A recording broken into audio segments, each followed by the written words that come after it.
नमस्ते, मेरा नाम है विपुल और xcricketer.com नाम से मेरी ब्लॉगिंग वेबसाइट है EXXCRICKETER.com। और ट्विटर, फेसबुक, इंस्टा और यूट्यूब सभी पर मेरा जो हैंडल है वो EXX_CRICKETER नाम से है। ये वीडियो मैंने इतिहासमाला श्रृंखला के अंतर्गत बनाया है, जिस ये तीसरा भाग है इतिहासमाला श्रृंखला के अंतर्गत। इसमें एक बहुत महत्वपूर्ण विषय पर चर्चा करेंगे कि भारतीय इतिहास में तिथिक्रम की समस्या कैसे निपटा गया और ये तिथिक्रम की समस्या क्या है, अभी बरकरार है कि नहीं है।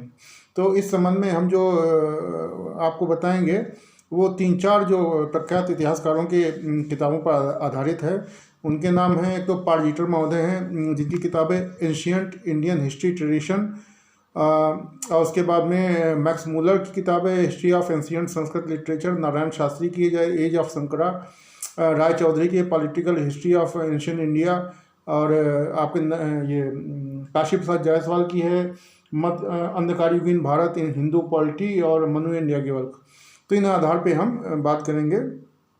ये किताबें आप चाहें तो कहीं आप अगल बगल देखें या मिल भी सकती हूँ कहीं, तो देखें तो थोड़ी जानकारी आपको बढ़ेगी। तो तिथिक्रम की समस्या कहाँ से शुरू हुई है और कैसे निर्धारित हुई, इस विषय में मैं आपको बताऊंगा। एक मिनट।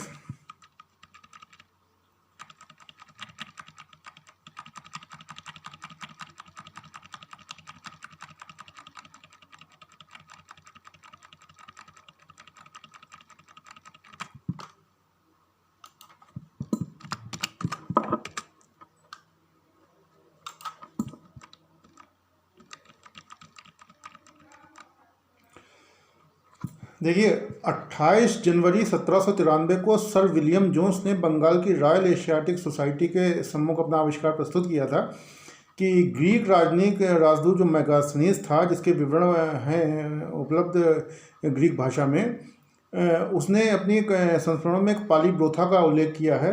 तो वो वस्तुतः पाटलिपुत्र है, और जिस सेंड्राकोटस की राजसभा में वो था, तो वो सेंड्राकोटस और कोई नहीं है, वो चंद्रगुप्त मौर्य था।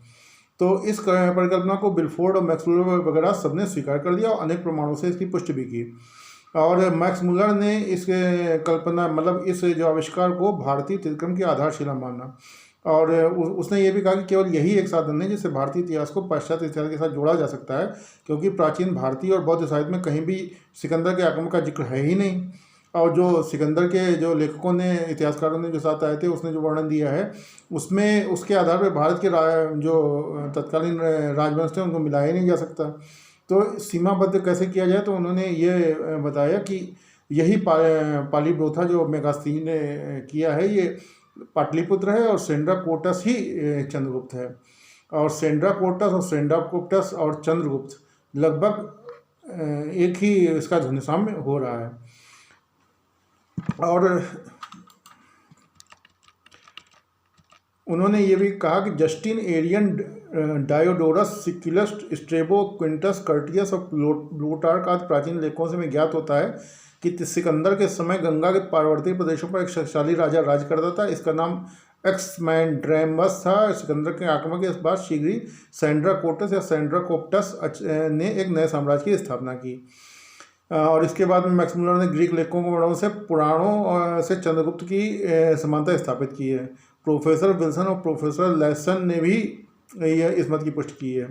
तो यही परिकल्पना मानी गई कि, तो इसके आधार पर यह माना गया कि 325 ईसा पूर्व में सिकंदर ने भारत पर आक्रमण किया, और उसके जाने के 3 साल बाद चंद्रगुप्त मौर्य मगध की नंद कुमार के पाटलिपुत्र की गद्दी पर बैठ गया। तो ये निश्चित मान ली गई, और इन्हीं के आधार पर पूरा जो इतिहास लिखा गया है भारतीय का, पाश्चात्य वो लिखा गया। तो इस संबंध में मुझे कहना चाहेंगे कि ये सत्य के सबसे नज़दीक तो है, ऐसा नहीं कि बिल्कुल ये निश्चित है। हालांकि आप IAS PCS की तैयारी कर रहे होंगे, NCERT में पढ़ रहे होंगे, तो आप वही लिखेंगे, और लिखना भी चाहिए जो चल रहा है, जब तक कोई अन्य प्रचलित प्रमाण इसके खंडन नहीं कर देता। लेकिन इसमें बहुत से पेच हैं, और इसमें ऐसी ऐसी गुत्थियाँ हैं जो जल्दी सुलझती नहीं हैं इस तिथिक्रम में। हाँ, बहुत सी गुत्थियाँ सुलझती नहीं हैं, और उस पर हम चर्चा करेंगे इस पर। तो तिथिक्रम की जब स्पष्ट हो जाएगा तभी तो हम इतिहास में आगे बढ़ पाएंगे इसमें। तो पहले तो इस पर किसी ने कोई आपत्ति नहीं की, भारतीय जो थे किसी ने कोई आपत्ति नहीं की। अच्छा, इसमें सबसे बड़ी समस्या ये है कि अगर आप इस तिथिक्रम को मानते हैं तो आप एक नाम जानते होंगे भारतीय इतिहास में, और भारतीय हैं और हिंदू हैं, तो एक नाम आपको अगल बगल दैनिक जीवन में रटा होगा, विक्रमादित्य। और विक्रम संवत आपके घर पे जरूर उपयोग होता होगा। और विक्रम संवत उत्तर भारत से दक्षिण भारत तक हर जगह विक्रम संवत यूज होता है। और जो भारत का एक तरीके से सनातन धर्मियों का या हिंदुओं का एक तरीके से जो सन है वो विक्रम संवत ही है। ये बात अलग है कि जवाहरलाल नेहरू ने उसको शक संवत को राष्ट्रीय संवत घोषित कर दिया था, लेकिन ये विक्रम संवत हम लोगों की पुराण पंचांग सब में यही चलता है। इसी आधार पर पूजा पाठ होती है, होली दिवाली दीपावली रक्षाबंधन सभी इसी आधार पर चलते हैं। और ये किसने लागू किया था? ये विक्रमादित्य ने लागू किया था। मतलब विक्रमादित्य ने कोई बहुत बड़े राजा थे जिन्होंने शकों को हराया था। उसके बाद उन्होंने उनकी जीत की खुशी में ये संवत चालू हुआ था। इस संवत के बाद में पुराने सारे संवत छोड़ दिए गए थे, विक्रम संवत। अब विक्रमादित्य अगर इस हिसाब से हम मानेंगे तो विक्रमादित्य को मानना पड़ेगा 57 ईसा पूर्व में। और चूंकि अब विक्रमादित्य को 57 ईसा पूर्व मानेंगे, और विक्रमादित्य के राजसभा में कालिदास और ब्राह्मीण और छपड़ा का ये सब थे, तो जो इस आधार पे आते हैं तो ये सब लोग आते हैं कि 400 के ऊपर, 400 ईसा पूर्व, 400 ईस्वी के आसपास। तो ये कैसे आएंगे? तो इसके आधार पर परिकल्पना की गई कि वो विक्रमादित्य दूसरे थे और ये विक्रमादित्य दूसरे हैं, चंद्रगुप्त विक्रमादित्य हैं। ये बहुत अभी भी क्लियर नहीं है। अब विक्रमादित्य के बाद में तीसरे बहुत से विक्रमादित्य हुए हैं। वो विक्रमादित्य उपाधि, वो राजा थे, वही चंद्रगुप्त विक्रमादित्य। इस बारे में क्लियर नहीं हो। विक्रमादित्य के बारे में आपको जितना जो असली विक्रमादित्य हैं उनके बारे में ना तो आपको ज़्यादा साहित्य मिलेगा, ना उन पर किताबें बनाई गई, और अनुश्रुतियाँ उनकी बहुत हैं, अनुश्रुतियाँ बहुत हैं, लेकिन बाद में उन पर लेखन का हुआ नहीं। और विक्रमादित्य को एक तरीके से भुलाने का प्रयास किया जा रहा है, और हम जैसे लोग तो होने नहीं देंगे। विक्रम संवत, ये सही बात है। हम जैसे लोग विक्रमादित्य और विक्रम संवत को भुलाने का प्रयास नहीं होने देंगे। हम तो लगे हुए हैं, आप साथ देते हैं नहीं, वो अलग बात। तो और दूसरी समस्या आती है आपके, जब ये अलबरूनी आया है। अलबरूनी आया है 1000 नहीं, अलबरूनी और भास्कराचार्य की समस्या है। एक मिनट, हम इसको देख रहे हैं जरा।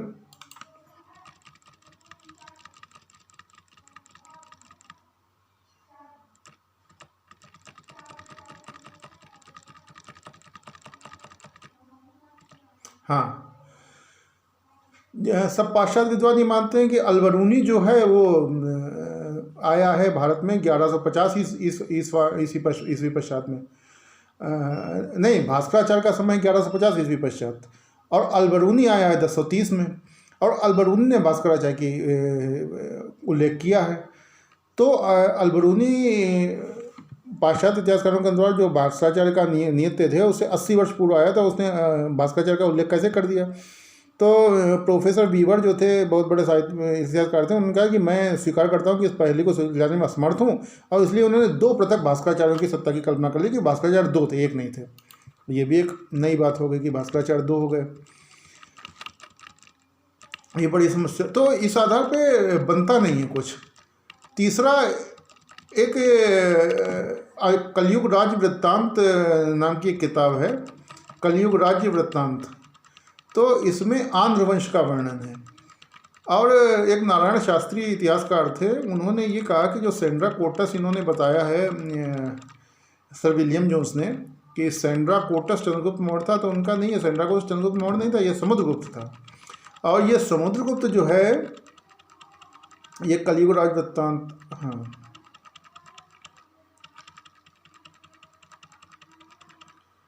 हाँ, भारतीय जो तिथिक्रम में उसके अनुसार गुप्त वंशी चंद्रगुप्त प्रथम का शासनकाल है 328 से 321 ईसा पूर्व, ईसा पूर्व। और यूनानी सिकंदर के आक्रमण से अगर ये भारत के उसके हिसाब से मिलाया जाए तो मिल जाएगा।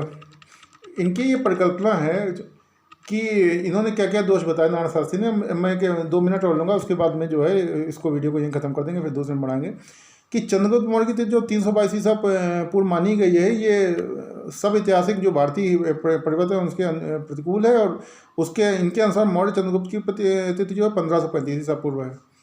अच्छा, फिर उन्होंने जिस समय विलियम जोन्स ने आविष्कार किया था उस समय केवल एक चंद्रगुप्त का लोगों को ज्ञान था, लेकिन बाद में गुप्त वंश के संस्थापक चंद्रगुप्त का भी पता चला है, जिसका शासनकाल 328 ईसा पूर्व से शुरू होता है नारायण शास्त्री के अनुसार। और इस अवस्था में कोई कारण नहीं समझ में आता कि सेंड्रा कोटस को इस गुप्त वंशी चंद्रगुप्त के साथ क्यों न मिलाया जाए। फिर तीसरा ये बता दें कि भारतीय तत्व के अनुसार आंध्र वंश के शासन से पूर्व भारत पर कोई विदेशी आक्रमण हुए ही नहीं, तो मौर्य चंद्रगुप्त के समय तो सेल्यूकस का आक्रमण माना नहीं जा सकता।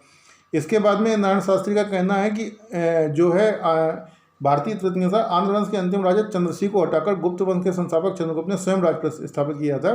जिस तरीके से ग्रीक लेखक कहते हैं कि सेंड्राकोटस ने एक्सैंड्रस को मारकर राज प्राप्त किया था। तो एक्सैंड्रमस और चंद्रशील में ध्वनि साम्य है, और नंद और एक्सैंड्रमस के साथ ध्वनि साम्य स्थापित नहीं किया जा सकता। और सेंड्राकोटस और चंद्रगुप्त का तो ध्वनि साम्य है। तो गुप्त वंशी चंद्रगुप्त प्रथम का शासनकाल के समय से 328 ईसा पूर्व से 321 ईसा पूर्व है। और ये इसके बाद में इसकी कहानी के बाद में ख़त्म कर रहा हूँ जो कलियुग राजवृत्तांत की है। तो कलियुग राजवृत्तांत के अनुसार आंध्र वंश का अंतिम राजा चंद्रशील था। इसके सेनापति का नाम चंद्रगुप्त था। इस चंद्रगुप्त ने अपनी सेना की सहायता से चंद्रशील को मरवा दिया और उसके लड़के पुलोमान को प्रतिभू रीजेंट बनाकर स्वयं राज करने लगा। पुलोमान ने 7 वर्ष तक चंद्रगुप्त के प्रतिभूत्व रीजेंसी में राज किया। इसके बाद चंद्रगुप्त ने पुलोमान को भी मार दिया और स्वयं राजा बन गया। चंद्रगुप्त के अनेकों पुत्र थे, उसमें एक पुत्र का नाम समुद्रगुप्त था। इस समुद्रगुप्त ने म्लेच्छ सेनाओं की सहायता से स्वयं अपने पिता को मारकर राज प्राप्त किया। तो ये पूरा विवरण जो है सेंड्राकोटस के वृत्तांत से मिलता है। इस तरीके से चंद्रशील सेंड्रमस है जिसे मारकर सेंड्राकोटस ने नवीन राजवंश की स्थापना की, और इसके पुत्र समुद्रगुप्त या सेंड्राकोप्टिस ने म्लेच्छ व ग्रीक व विदेशी अन्य स्वदेशी सेनाओं की सहायता से स्वयं राज प्राप्त किया। यही सेंड्राकोप्टस सिकंदर से मिला था। सिकंदर से भेंट करने वाले व्यक्ति को सेंड्राकोटस भ्रांतिवश लिखा गया है। सेंड्राकोप्टिस का संबंध विदेशी राजाओं से लिखा है। और कलियुग राजवृत्तांत के अनुसार गुप्तवंशी इस समुद्रगुप्त का भी विदेशी नृपों के साथ संबंध था। तो इनकी ग्रीक समसामयिकता जो विलियम जोन्स की है वो अशुद्ध आधारों पर आधारित है। तो यहाँ पर मैं एक वीडियो ख़त्म करते हैं क्योंकि ये लंबा हो गया है। फिर अगले में हम दूसरी चर्चा करेंगे। कृपया चैनल सब्सक्राइब करें अगर आपको कुछ कंटेंट अच्छा लग रहा हो।